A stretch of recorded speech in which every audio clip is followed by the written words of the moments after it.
students, welcome to the world of computer by Himanshu sir. Now we are continuing our chapter number 1. We have already seen about the different elements of multimedia, that text, image, audio, video and animation. Now our topic has been changed to the interactive and non-interactive multimedia. Now what is the multimedia? Different types of multimedia. Let's see, we are continuing our chapter number 1, Introduction to Multimedia. First of all, interactive objects. For a multimedia presentation to be effective, it should have maximum interactivity. At times the user may want to skip a portion of the presentation or want to again go to the dead same portion. The users give buttons or hyperlinks for navigation in such case. Multimedia presentation को अगर effective बनाना है, आपको multimedia use करके आप कुछ दे रहे हो किसी को सामने ऑडियंस के पास, interactivity means what, both side there are two ways to working. For example एक बंदा है बोल रहा है, सामने उसको रिप्लाई भी मिल रहा है, यानी आप जो काम दे रहे हो उस काम के सामने आपको रिप्लाई भी मिल रहा है, आपको जो सामने रिएक्शन भी मिल रहा है, that is known as the interactivity. तो ये इंटरएक्टिविटी बहुत जरूरी है. और एक चीज इसमें बताइए कि और जब यूजर वो मल्टीमीडिया प्रेजेंटेशन देख रहा है या मल्टीमीडिया को यूज कर रहा है, उस टाइम पे उसके पास एक फैसिलिटी होनी चाहिए, एक पोर्शन है उसका भी ऐसा होना चाहिए कि वो जब भी चाहे उस पोर्शन को स्किप कर सके या फिर जब भी चाहे उस पोर्शन में वो आगे जाके देख सके, वो रिवाइंड करके देख सके. उसके लिए यूजर को बटन दिए जाए या फिर हाइपरलिंक्स दिए जाए जिसकी वजह से वो ऐसे केसेस में नेविगेशन करना चाहे तो नेविगेशन कर सके. तो ये जो है that is known as the interactive object. ऐसे इंटरएक्टिव ऑब्जेक्ट दिए जाते हैं. जैसे ये वीडियोस की बात करें, आप ऑनलाइन वीडियोस जो देख रहे हो, यूट्यूब पे देख रहे हो, ये सब, तो उसमें ये फैसिलिटी आपको मिल रही है कि कुछ पार्ट आपने देखा सीखा, आपको कुछ नोट्स लिखने आप लिख सकते हो, आप बैक जाके भी देख सकते हो, आगे फॉरवर्ड करके भी देख सकते हो, पॉज करके भी देख सकते हो. It means you have a facility, you have a that portion, that part कि जहां पे आप अपनी तरह से इंटरैक्ट कर सको उसके अंदर. तो that is known as the interactive objects. थोड़ा आगे देखते हैं इंटरएक्टिव ऑब्जेक्ट्स के अंदर. When these interactive objects are clicked, the flow of the presentation change as per the user choice. इसका जो फ्लो है इंटरएक्टिव ऑब्जेक्ट्स के ऊपर, जैसे आप क्लिक करते हो उसका जो फ्लो है वो यूजर के ऊपर, यूजर की जो चाहे वो जब चाहे वैसे उसके अंदर चेंजेस होने चाहिए. जैसे यहाँ पे एक एग्जांपल दिया है कि आप ऑडियो या वीडियो यूज कर रहे हो तो उसके अंदर आपको कुछ ऐसे बटन्स दिए जाते हैं, ऐसे कुछ क्लिक करने के लिए बटन्स, इवेंट्स ये सब बनाई जाती है. जैसे यहाँ पे मैंने एक एग्जांपल दिया है, देखिए इसमें पावर बटन जिससे तो आप क्लोज कर सकते हो, देन प्ले बटन है, स्टॉप है, देन फॉरवर्ड है, पॉज कर सकते हो, आप रिवाइंड कर सकते हो. तो ऐसे बहुत सारी फैसिलिटीज है कि जिसके थ्रू आप अपने चॉइस के हिसाब से उस मल्टीमीडिया को देख सकते हो. तो that is interactive objects. Earlier the internet browser supported only one media element, text. जब इंटरनेट का जब इन्वेंशन हुआ था, जब स्टार्टिंग में इंटरनेट जब वर्क कर रहा था, जो वेबसाइट्स बनी थी, जो वेब पेजेस बने थे, तो उसमें सिर्फ टेक्स्ट को ही सपोर्ट मिलता था. Text was only limited to single font and colour. Text भी जो मिलता था उसमें भी एक लिमिटेशन था. सिंगल लेवल के फॉन्ट्स मिलते थे, बहुत ज्यादा फॉन्ट्स थे नहीं उस टाइम पे. कलर्स भी लिमिटेड थे. आरजीबी कलर जो रेड ग्रीन ब्लू का जो मिक्सअप होता था वो आरजीबी कलर्स मिलते थे उसके. अभी जो आपको 32 बिट्स कलर्स जो मिल रहे हैं, यानी मोर देन लैक्स कलर्स, वो सब फैसिलिटी उस टाइम पे नहीं थी. All this media elements describe earlier and now supported by latest internet browsers in different way. But अब चेंज हो गया. हमने जितने भी अब थोड़े पहले लेक्चर्स में जो हमने एलिमेंट्स डिस्क्राइब किए कि टेक्स्ट के अलावा टेक्स्ट, डिफरेंट टाइप टेक्स्ट देखे, देन इमेज देखा, ऑडियो वीडियो एनिमेशन, तो ये सभी जितने भी एलिमेंट्स है अब सभी वेब ब्राउजर्स उसको सपोर्ट, इंटरनेट वेब ब्राउजर्स है वो सपोर्ट करने लगे डिफरेंट वे से.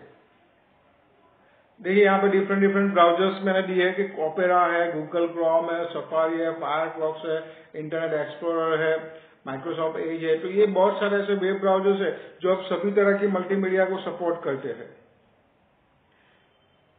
सम media elements can be handle inline and some require plug in.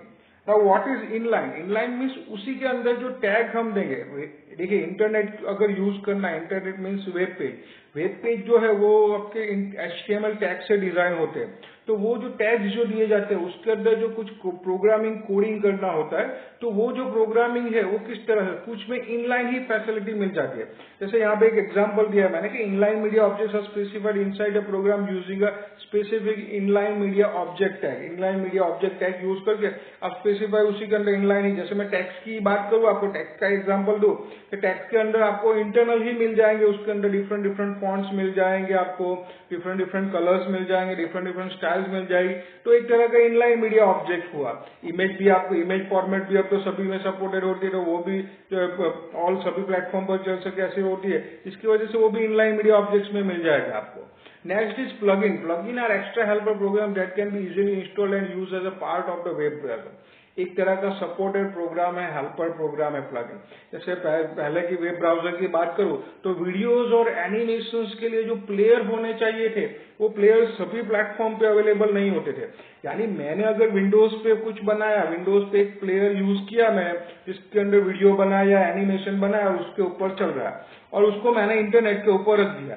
Now what, अगर सामने वाला बंदा उस वेब पेज को देख रहा है और वेब पेज के ऊपर, उस वेब पेज के अंदर जो वीडियोज और एनिमेशन जो देख रहा है, वो उसकी ओएस उसको सपोर्ट नहीं कर रही, या फिर उसका कंप्यूटर उसको सपोर्ट नहीं कर रहा है, या फिर उसके जो प्लेयर है उसके सपोर्टेड फाइल्स उसके अंदर नहीं है, तो फिर वो वेब पेज पे वो दिखेगा नहीं, और दिखेगा नहीं तो फिर वो वर्क नहीं कर पाएगा। आप सामने वाले को इन्फॉर्मेशन जो हम देना चाहते हैं वो नहीं दे पाएंगे।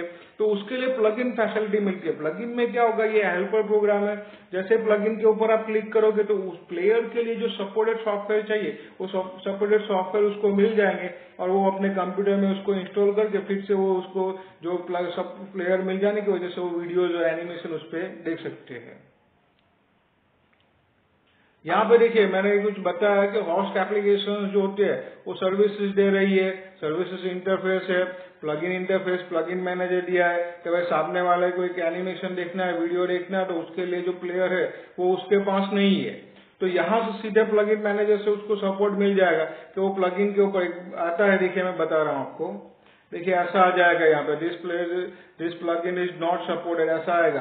फिर आपको उसके ऊपर क्लिक करना पड़ेगा, तो प्लगइन मैनेजर जो होगा उस वेब पेज का, वो आपको उसके सपोर्टेड सॉफ्टवेयर है, जो प्लेयर चलने के, जो वीडियो है एनिमेशन चलाने के लिए जो प्लेयर चाहिए, जो सपोर्टेड फाइल चाहिए, वो फाइल्स आपको डाउनलोड करके इंस्टॉल करने की फैसिलिटी देगा ये। तो प्लगइन मैनेजर यहाँ से हेल्पफुल रहेगा आपको। नाउ क्लासिफिकेशन ऑफ मल्टीमीडिया, जो हमारा मेन पार्ट है जो हमें अब देखना है। Generally multimedia is classified into two, first is interactive and second is non interactive multimedia. Now what is interactive and what is non interactive? Interactive हमने देखा अभी कि कोई पर्सन, आप कुछ कर रहे हो और सामने भी आपको रिस्पॉन्स मिल रहा है, reaction, any process have some reaction, तो वो इंटरैक्टिव हो गया, दोनों ओर से टू वे से वर्क कर रहा है। And non interactive means there is only one way. आप सामने जो है, सामने आपके सामने जो इन्फॉर्मेशन आ रही है या कुछ भी मल्टीमीडिया पार्ट आ रहा है, वो सिर्फ आपको देखना है, आप उसके अंदर कुछ कर नहीं सकते, यानी कि you are not reacted on it, तो that is non interactive multimedia.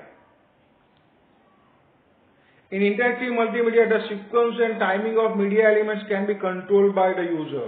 User के पास कंट्रोल दिए जाएंगे, जिसकी वजह से उसका जो सीक्वेंस है, उसका जो टाइमिंग है मीडिया एलिमेंट्स का, वो उसके अंडर में रहेगा, वो उसको जब चाहे वो कंट्रोल कर सकता है। जैसे हमने अब आगे भी देखा कि भाई जैसे वीडियोज है, इसी वीडियोज की बात करें आप, तो इस वीडियो को आप पॉज कर सकते हो, फिर जो कुछ भी आपको देखना देख सकते हो, आप रिवाइंड करके देख सकते हो, आप फॉरवर्ड करके आगे स्किप करके देखना चाहो तो देख सकते हो, यानी कंट्रोल आपके हाथ में है, तो दैट इज इंटरैक्टिव मल्टीमीडिया। ऐसे इंटरैक्टिव मल्टीमीडिया देखिए बताया, मोबाइल घंटे का आप प्ले कर सकते हो, फॉरवर्ड यहाँ पे ऑप्शन है, फिर टीवी सॉरी आप कंप्यूटर जो है कंप्यूटर के ऊपर कर सकते हो, देन वीडियो का ऑप्शन है आपके पास, ऐसे बहुत सारे कंट्रोल बटन है आपके पास। For example a multimedia CD on For example, a multimedia CD on education, the user can select on the different topic he/she wants to learn. जैसे एजुकेशन सीडी की बात कर रहे हैं हम, एजुकेशन सीडी जो होती है उसके अंदर ये फैसिलिटी मिलती है। जैसे फॉर एग्जांपल साइंस का कोई टॉपिक आपको पढ़ना है या फिर कॉमर्स का कोई टॉपिक पढ़ना है, उसके लिए आप कुछ एजुकेशनल सीडी ला रहे हो, तो वो जो एजुकेशनल सीडी है उसके अंदर ये फैसिलिटी होती है कि आपने थोड़ी देर के लिए पॉज कर दिया, आपको कुछ इंपॉर्टेंट नोट्स लिखनी है तो वो नोट्स लिख सकते हो, कुछ पोर्शन है उसको आपको स्किप करना है, कुछ पोर्शन को रिवाइंड करना है, तो वो सब फैसिलिटीज आपको उसके अंदर मिल जाएगी। देखिए यहाँ पे एजुकेशनल सीडी है, यहाँ पे एजुकेशनल डीवीडी का एक मैंने फोटो दिया जिसके अंदर देखिए टॉपिक दिए इंग्लिश, सब्जेक्ट दिए इंग्लिश, हिंदी, मैथमेटिक्स, साइंस। तो ये सीडी के अंदर सब कुछ है।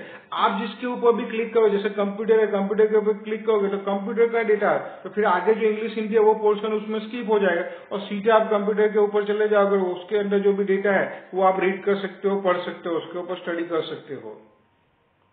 Generally, interactivity increases the user participant and he or she enjoys it more. Video games is the best example about it.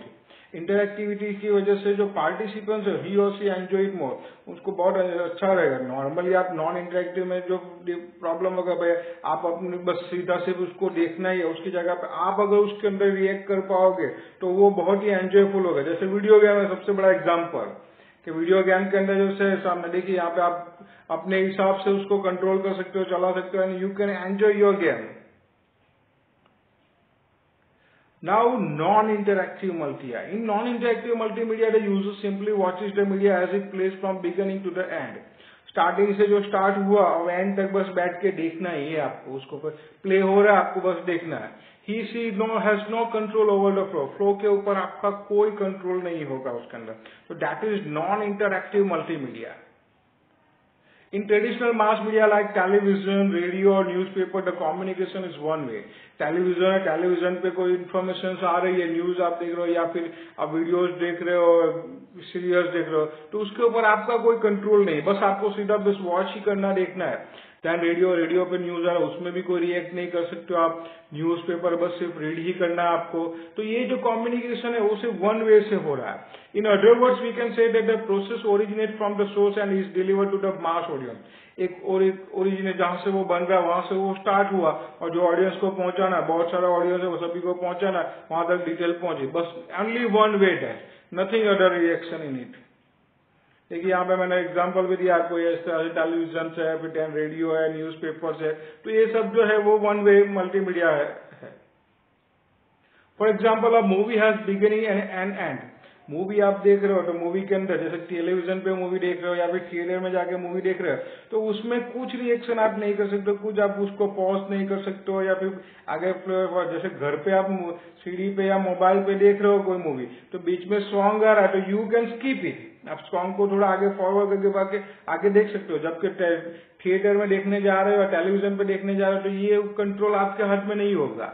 Irrespective of the user watching it in television और not, उस पर देख रहे बस उसको देखना है या फिर नहीं देखना, बस यही ऑप्शन आपके सामने होगा। देखिए इस तरह से तो टेलीविजन पे बच्चे देख रहे हैं कुछ अबाउट कुछ साइंस के तरीके, बस उसको सिर्फ देखना है, उसमें और कुछ वो कर नहीं सकते, कुछ रिएक्ट नहीं कर सकते उसके अंदर। फिर ये थिएटर का बताया मैंने। Those this technology also use video, audio, text and graphic, but in inflexible way it is working on one way. इसमें सभी तरह के मल्टीमीडिया यूज होंगे, उसमें वीडियो यूज होगा, ऑडियो यूज होगा, टेक्स्ट यूज होगा, ग्राफिक्स यूज होगा, कभी कभी एनिमेशन भी यूज होते हैं, but it is in inflexible, it is working only one वे, बस सीधा है, यूजर्स कुछ नहीं कर पाएगा, उसको बस स्टार्टिंग किया, स्टार्टिंग से देखना है, एंड तक देखना है, बस just as an audience. Another classification, एक और क्लासिफिकेशन भी है मल्टीमीडिया का, वो देखते हैं, दैट इज एंटरटेनमेंट एंड एड्यूटेनमेंट। ये अभी जो पार्ट नया बना है उसके अंदर, यानी जो मल्टीमीडिया जो यूज हो रहा है, एक तो एंटरटेनमेंट के लिए यूज हो रहा है और दूसरा एड्यूटेनमेंट। एड्यूटेनमेंट एजुकेशन प्लस एंटरटेनमेंट, यानी आप एंटरटेनमेंट यानी कि वो ये सब मल्टीमीडिया यूज करके जो एजुकेशन ले रहे हो, जैसे ऑनलाइन टीचिंग आपका चल रहा है, it is also part of edutainment. देखिए आप एंटरटेनमेंट एंड एड्यूटेनमेंट, मोबाइल के ऊपर आप एजुकेशन ले रहे हो या फिर जो गेम्स कर रहे हो, म्यूजिक सुन रहे हो, वीडियोस देख रहे हो, तो ये सब एंटरटेनमेंट का पार्ट है उसके अंदर। All types of games movies are example of entertainment. सभी तरह के गेम्स जो आप प्ले करते हो, मूवीज देख रहे हो, वीडियोस देख रहे हो, ऑडियो सुन रहे हो, तो ऑल आर जो है वो एंटरटेनमेंट का पार्ट है। Where in the purpose is to entertain the user, उसका एक ही पर्पज है, जो यूजर है जो उसको यूज कर रहा है उसको एंटरटेन करना। देखिए यहाँ पे ये सब कुछ एग्जाम्पल्स दिए हैं मैंने, यहाँ पे सोशल मीडिया भी अब the part of entertainment. Where is the multimedia titles that educate the user are classified under edutainment multimedia. जिस मल्टीमीडिया का यूज एजुकेशन के लिए यूज हो रहा है, यूजर को एजुकेट करने के लिए किया जा रहा है, तो that is known as the edutainment multimedia. All types of educational studies are example of edutainment. सभी तरह की जो एजुकेशन स्टडीज मिलती है वो एड्यूटेनमेंट मल्टीमीडिया का पार्ट है। और अभी ये जो चल रहा है ऑनलाइन टीचिंग कंसेप्ट जो चल रहा है इस कोविड-19 वाले के अंदर, तो ये जो है ये भी पार्ट ऑफ एड्यूटेनमेंट है। एंड एड्यूटेनमेंट देखिए मैंने अभी बताया एजुकेशन प्लस एंटरटेनमेंट। आपको कलरफुल मल्टीमीडिया मिल रहा है, आप उसके अंदर वो इंटरैक्टिव भी कर सकते हो, आपको मजा आएगा उसको देखने में, यानी मजा भी आ रहा है और साथ साथ में आपको एजुकेशन भी मिल रहा है, तो that is known as the edutainment. Thank you for watching me, have a nice day. In next lecture we will see about the uses of multimedia. So we have learned about the interactive objects and multimedia, two types of classification. First classification में हमने देखा interactive and non-interactive, और दूसरे part में देखा हमने entertainment and edutainment. I am Himanshu Chauhan. Thank you for watching me. Have a nice day again.